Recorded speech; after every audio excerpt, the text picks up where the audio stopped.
So today we're going to be continuing to look at the alternative future of the world. In the last alternative future video, we had a lot of events happening, such as a giant war over here in the Middle East between Turkey, Saudi Arabia, and Iran. We have a large union forming up over here in Western Africa, and many more events. So if you haven't seen that video, I highly suggest you go watch it. One, because it's good, and two, because you're going to have no idea of what's happening in this video. If you guys do enjoy this video, make sure to leave a like on it and subscribe to the channel if you're new. We're on the road to 100,000 subscribers, and we're kind of sort of shooting for it by the end of the year. So if you want to help us get there, then make sure to leave a like, subscribe, leave a comment, all that kind of stuff greatly helps out the channel. Without further ado, let's go ahead and jump into this video. Now this is the video that everyone has been waiting for. Everyone is going to be killing everybody. Looking at the alliance map here, we have the World Defensive Organization, or the WDO for short, which consists of a good portion of North America, pretty much all of Europe and Northern Africa, and then of course Oceania. We then have the CSTO, which is a very large organization.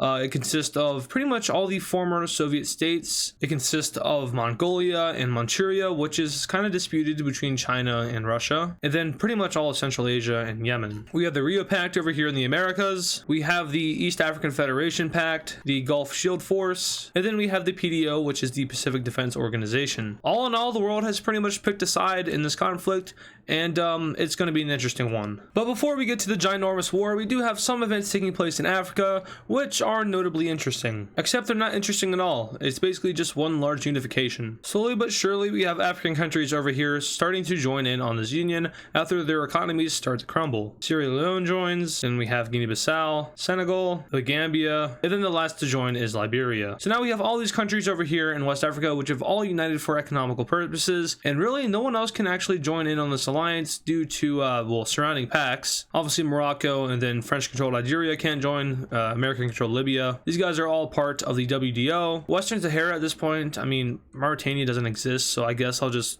get rid of this line. But this does create a dispute between Morocco and the West African Federation, which is its new name. I'm not going to go with the stupid name I gave it last video, unless I gave it that name, because I can't seem to remember the name I gave it. Chad could technically join in on this, but you know, Chad just probably chilling in neutrality land. So yeah, they really don't expand anywhere else, and it's not like they need to expand anywhere else. They really just united for economical purposes, and also because Nigeria is kind of scary. You know, in the last video, or the video before that, I said Nigerian troops were lining the border of Cameroon, and well, that is still the case. Anyway, let's go ahead and start off this world war, which is I guess World War III. This is the world map that we would not expect to see during World War III, because World War III is probably going to happen pretty soon in real life. Take that with a grain of salt. So how does this major conflict between the CSTO and the WDO start? If you haven't guessed already, that's what's going to be happening here. And don't worry, this won't be like my other videos. I'm not going to tell you what's going to happen because I don't want to spoil it, but it will be different. And of course, the way that this will be starting is going to be happening over here in Europe. You know, I was looking around the map, and honestly, something happening over here is likely, but they just got out of a war, which means they probably wouldn't do anything too stupid. China maybe putting troops into Manchuria would make sense, but that really wouldn't activate the WDO, so that really wouldn't work. So the WDO and Russia and Belarus hold a special agreement which basically allows for the transport of resources from Belarus through Poland and Lithuania into Kaliningrad. This has been a mutual agreement for years now, and no one has really violated it in any way until today. You see, the agreement strongly prohibits the transportation of military equipment. Russia, if they want to send military equipment down to Kaliningrad, will have to use their port up here and down through the Baltics and into Kaliningrad. But Russia decides that, hey, you know, maybe I can push the limits a little bit and send a few convoys of military equipment into Kaliningrad. Now, of course, this is going to alarm the WDO, because why is Russia moving equipment towards you know, the closer WDO members? And the WDO basically just cuts off Russia's access to Kaliningrad. Russia is not very happy about this because they don't have access to their exclave anymore and will now have to solely rely on the sea. Now, Russia's president at this time is basically a mini Putin. They didn't learn anything from 2022, and they kind of just kept their autocratic mindset. So the Russian president gives the glorious idea of opening fire on anyone who tries to slow down the Russian convoys going into Kaliningrad. Of course, the WDO is still going to blockade them. Russian troops are stopped, they get out of their vehicles, and they start shooting up WDO troops. Problem with that activates the entire alliance. Now, to be completely specific here, the troops that were stationed on this stopping point were Polish troops, Lithuanian troops, British troops, and unfortunately American troops. Now, if it wasn't American troops, this war would not escalate as much as it would, but unfortunately America is a proud member of 3 organizations, and that crap is not going to slide. So WDO troops in the areas are sent over towards this road, and they basically start killing all the Russian troops that are trying to go over to Kaliningrad. Russia says this is an act of war, and the WDO says no you, and yeah, that's not very good. A state of war now exists between the WDO and the CSTO, and these are two very large areas of land, all in the northern hemisphere, weirdly enough. I mean, minus Australia and New Zealand. But it seems that most of the world problems come from the northern hemisphere here, which is a sudden realization that I'm having. But like I said earlier, American troops were killed over here, and also like I said earlier, America is a member of 3 very large defensive organizations, so it's time to make this even more hellish. Alright, there's the Rio Pact, and there's the PDO. Now unfortunately for everybody is going to die here, and if this was a real life situation, I'd probably bet on nuclear bombs being used. But since this alternative future of the world series is not going to end in this video, nuclear bombs are banned. That's right, God himself came down and said no. So now they're just going to kill each other with assault weapons, and it's just going to be fun. Now there are 2 alliances who are not involved in this war, and that would be the East African Federation Pact and the Gulf Shield Force. These guys haven't joined simply because no one's attacked them, and they probably will not join until they're needed. Also, a quick note, Azerbaijan, I'm pretty sure I said they were a NATO partner. I might have backtracked on that and said they were a member. I don't remember. But of course, they're going to be joining this war on the side of Turkey, who is a member of the WDO. So the CSTO is greatly outnumbered here, and it's really not in their favor. I mean, all of the Americas, a good portion of Oceania, all of Europe, and a good portion of East Asia are all at war with the CSTO. Of course, Russia being the powerhouse, followed by Pakistan and then Iran. Fortunately for the CSTO, though, they do have some members around them who are willing to help them out.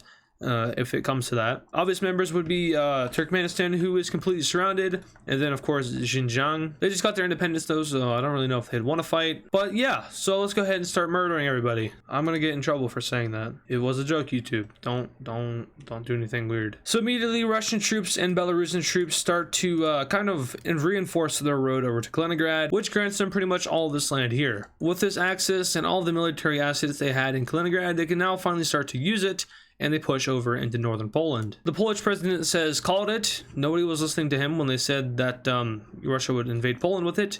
But now it's happening, and Poland is mad at literally everybody. Understandably. The Baltic Russian force troops now start to move out from northern Russia, while the Belarusian version of that does the same thing. And these guys were basically just trained to push over and capture the capitals of each Baltic state, with the first capital capitulating being Tallinn in Estonia. Well, actually, I guess Lithuania's capital is already dead. Ignore that I said that. And then finally, we have them bulging out and pushing over towards Riga in Latvia. Down south, more Russians and Belarusians start to cross the border, while the new Ukrainian government sends out its forces into Poland and Romania, mostly focusing on the coast. Over in the Middle East, we have Turkey and Azerbaijan managing to capture all of Armenia, making it the first country to collapse in this war. Over in Manchuria, Chinese troops now push up into the area in order to, I guess, establish their claim. Now, China at this time is probably around the 10th or 9th strongest country in the world, and their military force is probably equal to that of modern day Russia. Now I say modern day because this is taking place in like 2090, 2080 now.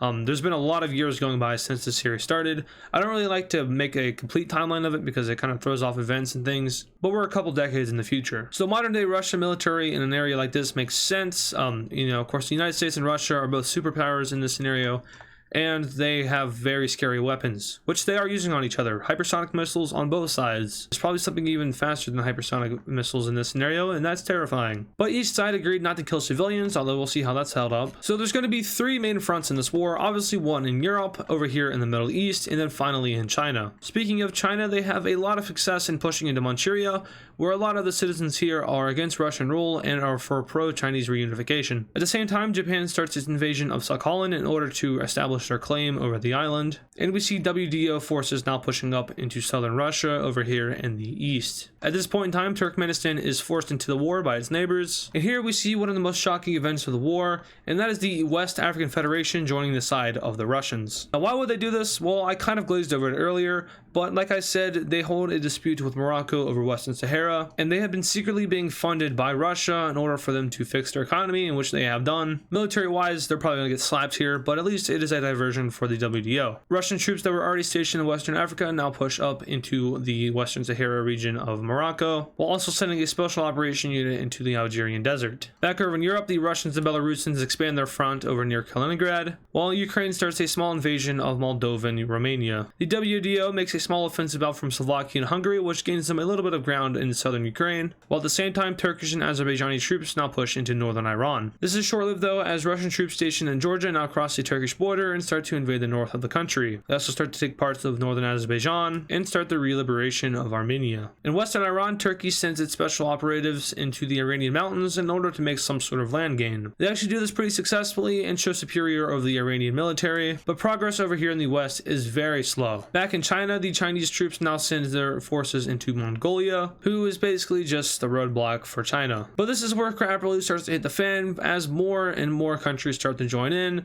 thinking that this is really the war to end the wars. Some countries see Western imperialism as the biggest threat to mankind, while other people see the exact opposite and see Russia's autocratic government as a cause for concern. Now, the Gulf Shield Force is notoriously not a fan of Iran and Yemen. They're also notoriously a big fan of the United States, and Saudi Arabia really wants to finish off Yemen here. So under Saudi Arabia's command, we have the Gulf Shield Force joining the war on the blue team, which is a big advantage for the WDO in the Middle Eastern front. Almost immediately, Saudi Arabian and I still never figured it out if it's Omani or Omanese. Probably Omani. But their troops immediately push into Yemen and pretty much just capitulate the country in a matter of a week. They also capture this island. Now, Iran was a little bit prepared for this, and they do send troops over into Kuwait, but they don't get very far. Saudi troops push them out, and then they push them out even further. A huge naval war happens over here in the Gulf, with the blue team having a slight advantage, as the navy of the red team is not nearly as good as that of the WDO,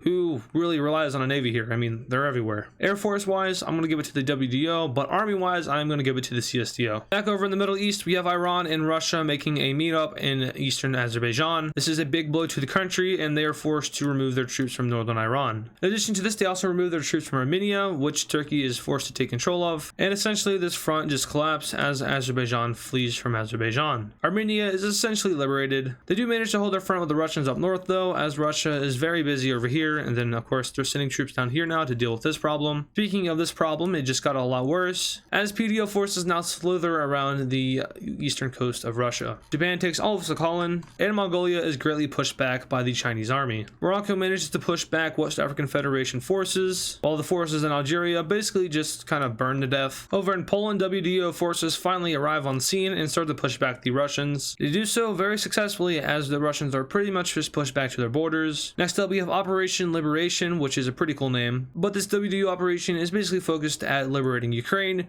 who at this time is very not happy about their existence in the CSTO. Many Ukrainians remember hearing about the fall of Ukraine back in 2023, where their parents or grandparents fought for Ukraine's independence and ultimately lost, and decide that it's time to rise up and restore the glorious Ukraine. Romania also sees this dream and pushes back the Ukrainian army in the south, and it is here that the central Ukrainian government starts to collapse under pressure of the civilians. Of course, this is an autocratic Ukraine here, and they don't care much about their civilians, so they do some war crimey things, which gets the attention of a lot of neutral countries, letting them know the truth about what is going on in this area. The fact that Ukraine cracked down on its own citizens really raises up the rebellions in the country, and now small militant groups start to form. These groups completely encircle and take out the Ukrainian army, and Russia is forced to send reinforcements into Ukraine to stabilize it. Of course, the Russians are going to outnumber the WDO in Ukraine here, so they are forced back, but the Ukrainian government itself basically collapses. Another huge advantage of this is that Ukrainians who are behind the lines also start to rise up, and behind the Russians, they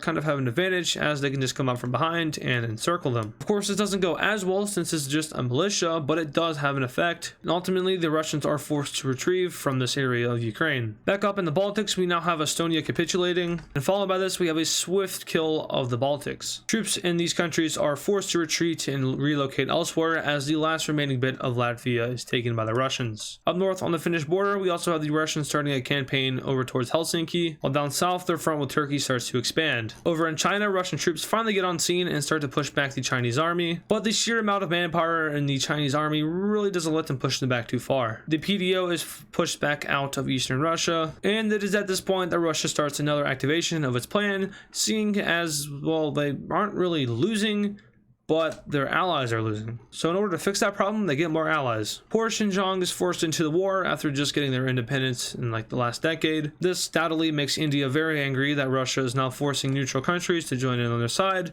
which domino effects into India joining the war on the blue team. Now, as I said in the last video, or the video before that, in this scenario at least, India has been moving western after seeing that Russia's autocratic government is not really what they want. If you want to see a better explanation of that, go watch the previous videos, because I don't want to explain it again. But India is now a good friend of the WDO and PDO. With this, they team up with Tibet, which is kind of hypocritical, and together they now form a new front against Central Asia over here in South Asia. Speaking of allies joining in, Vietnam and Thailand now join in on the side of the PDO. Like I said, they are partners of the PDO, which gives them the right to join if they want to join. If you want more information on that, watch the last video. But basically all of Southeast Asia and East Asia as a whole is united against the CSTO. But Russia's plan was not done just yet, because they have two more allies they want to add into this war. Those allies being Egypt and Sudan. Now this will really turn the tides over here in the Middle East and also North Africa, with Egypt's army mainly focusing in on Libya, and we even have countries such as Eritrea joining in on the side of Sudan and Egypt. Sudan comes up with a bright idea of invading Ethiopia during this time, and that was probably a big mistake, because that's going to activate all of these guys. So I can now proudly say that every alliance in the world is involved in this war, and it's really looking like the Total War video, except it's definitely not. Somalia joins in on the side of the red team, while Somaliland joins in on the side of the blue team. And just to add more pain to the burn, we have Nigeria starting its invasion of Cameroon. But Nigeria is kind of smart about this. They see the opportunity for land up north and over to the west, and they decide that instead of declaring war on Cameroon directly, they declare war on the West African Federation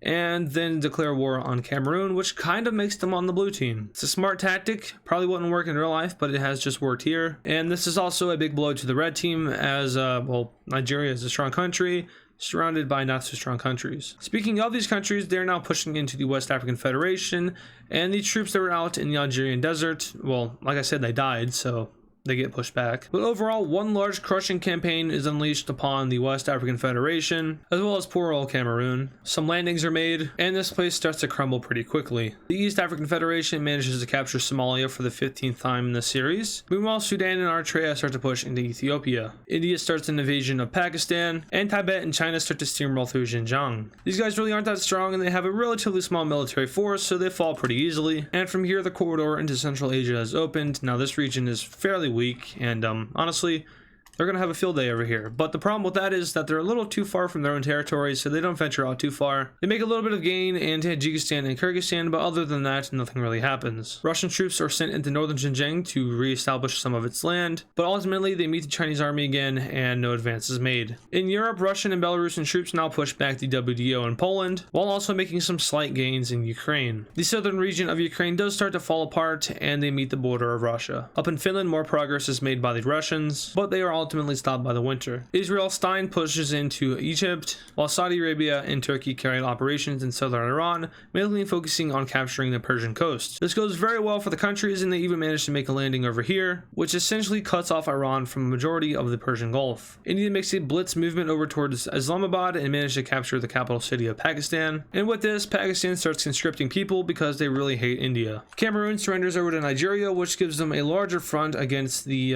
West African Federation. They now send troops out of northern Nigeria and into Niger. Convoy lines are ran across the country, which basically just split it off into many pieces. And essentially, these convoys lines start to connect with each other, and it just really looks like not too good for the West African Federation, who starts to surrender state by state. One of the last states remaining is Mauritania/Mali, who also gives in eventually. And just like that, the Union rises and falls all in one video. Troops over here in Ethiopia now start to push into the crumbling country, as following the recent war with Sudan and Egypt, they really fell off. Congo troops do push into southern Sudan now, as well as troops from Uganda, but they don't really do that much. Small little front line is really all they get. Coming back over here to the East Asian theater, we have Chinese troops pushing in mass into Manchuria. Now I know it's not called Manchuria anymore, but it's basically Manchuria. And also earlier I mentioned that people in Manchuria want Chinese unification, so they really just start to team up against the Russians that are controlling the region. The regional government is toppled, and this whole region declares independence from Russia. This makes Russia very angry, and they start to move troops from the Middle East over into this area, and from here they push back into their puppet state, which is kind of unofficial. The next member of the CSTO who finally starts to crumble is Mongolia, who after losing all of Inner Mongolia starts to ask themselves, why did they team up with Russia? Mongolia is a fairly neutral country in real life, so I mean, them teaming up with Russia makes sense because they do hold relations, but really they don't have much to offer other than being a speed bump slash buffer zone. So Chinese and PDO troops managed to push all the way up to the northern border of Mongolia, where they finally meet some Russian troops. Over in Pakistan, that conscription thing really helps them out as they push back towards Islamabad, but are unable to capture the city. In Ukraine, the Ukrainian resistance army now starts to properly formulate, and with this they have an uprising in Kyiv, which is like right here, I think. And with that, groups of all across Ukraine now start to rise up and kill the Russian invaders. These groups eventually meet up with the WDO and all form in one solid front line against the Russians, encircling them in central Ukraine. From here, some war crime things happened and all the Russians there disappear, and a new government is installed in Ukraine with the focus of recapturing all of Ukraine's former territory. They do meet some problems pushing into the Russian areas of Ukraine, as Russia has done a very good job of assimilating all of these people into their own territory. They now mostly identify as Russian rather than Ukrainian, which will eventually form a problem for Ukraine in the future, as they probably don't want to be Ukrainian again. In the Middle East, Russia manages to kick Turkey out of Armenia, and they do manage to consolidate a pretty good front line over here in northern Turkey. But Turkey is willing to take that cost as they are having a lot of success in cutting off Iran, who at this point is now starting to play more of an offensive role. They pull their troops out of Azerbaijan and Armenia, which leaves Russia to have to defend it itself. Seeing as they are reorganizing their troops, Turkey takes advantage of this and pushes the Russians back. Not fully, but enough to where the Russians should hold a defensive. Israel continues its invasion of Egypt, taking all of the Sinai Peninsula, while Egypt itself starts an invasion of Libya. Now, like I said, when Libya first got colonized, the government that was put in place by France and Algeria is a fairly loyal and good one. Meanwhile, the government that was set up in Libya, not too loyal and not too good. So as Egypt is pushing in, we have the Libyan resistance group forming up, and basically Libya declares independence from the Americans. A small amount of pro-American forces do remain in Libya in certain areas, but the Libyan army and the Egyptian army manages to push them out or kill them all. From here, these guys now start to push into Tunisia, who really wasn't that worried about getting invaded, and they kind of sent their troops elsewhere, so they made a bad decision. Those troops are now recalled and are sent back to Libya in order to hold off the Libyans and Egyptians. In East Africa, we have the capitulation of Ethiopia, which makes Somaliland, who recently got independence, very scared. But at this point, we also see Sudan and Egypt pushing back the East African Federation and starting their own invasion into the territories. In Pakistan, we have India pulling the reverse card and starting their own conscription process, which is frowned upon by the blue team. But this is wartime, and sometimes you have to do what you must in order to win. Indian forces now overwhelm Pakistani forces, who are pushed back away from the Indian border until eventually they are forced to retreat into Afghanistan. Now, we all know how invading Afghanistan goes for everybody, so India stays away from it. Instead, they opt to push over towards Iran in order to help out their Middle Eastern allies. At this point in the war, we have Russia making a pretty good decision. They decide that their offensive is not going as well as they wanted it to, and decide that going on the offensive may not be the best of moves. But they can't simply just let all this territory get away from them, plus they'd be losing some of their allies over here. So Russia decides that it's time to do something the Soviet Union did in World War II, and that's basically just throwing troops at people. So Russia now uses this tactic in Ukraine, which goes very successfully through the country, as Ukraine is pushed back until a stalemate is established over here. We see this tactic go very well in Xinjiang, where the Chinese armies really didn't have much motivation on holding on to the region. The same thing happens here until eventually a stalemate is reached. And then finally this happens in Mongolia. Once again, going well, but eventually is stalemated. The same does not happen in Manchuria though, who basically says no. Manchuria uses a lot of their manpower.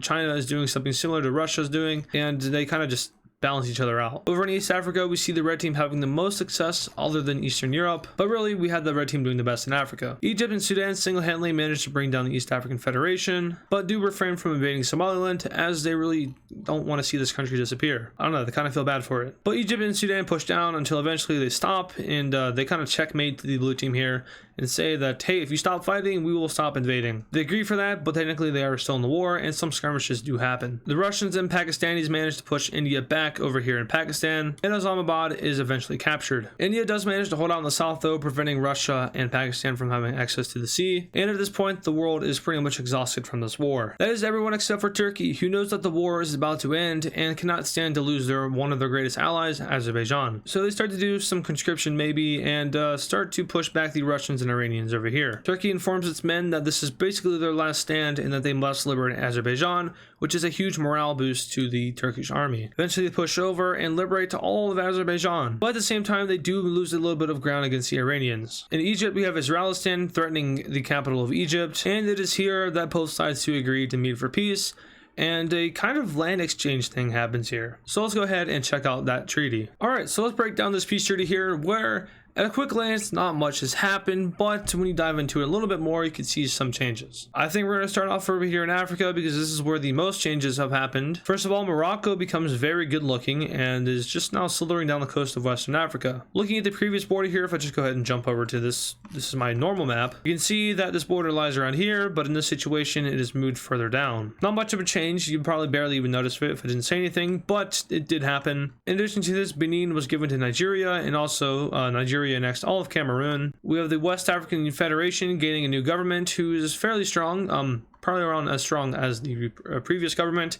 so we don't have to worry about any rebellions or civil wars. Moving on up to Northern Africa, we have Libya getting independence from the United States and getting itself a pro-CSTO government. Moving right on over from that, we have Egypt, who got a little bit of land out of Libya. Now this was gifted to Egypt as Libya's way of saying thanks for liberating them, but over here in the Sinai Peninsula, we did see Egypt lose a little bit of land over to Israelistan. Moving back on down, Sudan has become probably the largest country in Africa. I mean, they probably already were.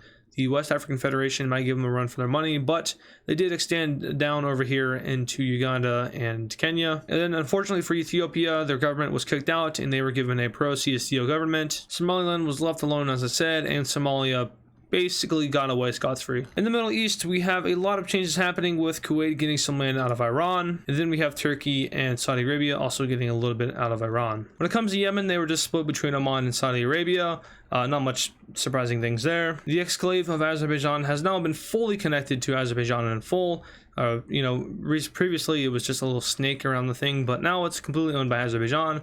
And this is all thanks to Turkey putting in the extra effort at the end of the war in order to liberate their ally, which really paid off. Poor little Armenia here is very scared, and in years following this, they actually end up uniting with Russia as a special autonomous region. Now over to Europe, where the WDO took a W and an L. Moldova was liberated and integrated into the WDO, and then of course Ukraine was also liberated and integrated, but Ukraine did lose a lot of their previous land, which lied around there. And then coming to Northern Europe here, we had a lot of losses for them, so Belarus is now connected to Kaliningrad, and Russia can use this to their advantage to kind of avoid that war situation from happening again. Then we had Lithuania, Latvia, and Estonia losing land overall, and then Finland also lost a little bit of land to Russia in the south here. And then finally moving on to over to Asia, where some interesting things did take place. I gotta stop forgetting to draw some of these lines. First of all, India's claim over Kashmir is finally recognized by Pakistan, and they gain complete control over the region. This comes after Pakistan took kind of an L to India here. I mean, they did push back in the end and probably could have kept pushing, but unfortunately the war ended